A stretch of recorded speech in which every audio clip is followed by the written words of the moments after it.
So it's 4. Every album I've put out, I've been nominated for Best Rap Album. I wanted to really focus on these last 2, though, because you kind of had, Lasers, there was all of this, I guess a struggle, you could say, for lack of a better term, between you and Atlantic Records. And now with Food and Liquor, too, you got to do a little more of your own thing, right? Got to do a little bit more. And it's got to feel great because you come back and do a little bit more of your own thing and you still get recognized. Still credible. What's that like? Tell me, please. It feels good, man. It feels, as an artist, you like this is more meaningful than the other ones. You know what I'm saying? If that makes any sense, because this one was more pure, kind of a piece.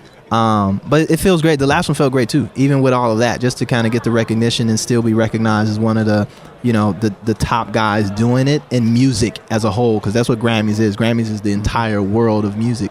To still be recognized in that class and multiple times, literally everything I've put out has been nominated, is like amazing. Now, so obviously, you've had a great relationship with the Academy and your work's been recognized and you haven't had a problem. When you hear other artists complain about being snubbed, how do you react to that? I think people have to. Do people have legit gripes? Do you think sometimes, or some people like? I honestly think that Kendrick Lamar put out the best record this year, as a lot of people thought, but it was past the deadline, kind of a thing. You know, so people can kind of look at that like, there's really some technical issues that fall into place for some people, but then I think for some people have to recognize that there's people in the business who are like old school. There's people in the business who are new school. It's not just who you would think is voting, or who you think is picking the nominees and things of that nature. Like, it's it's managers, lawyers, it's anybody that has anything to, music teachers, are all part of the Grammy Academy. So it's bigger than just who you think you're entertaining.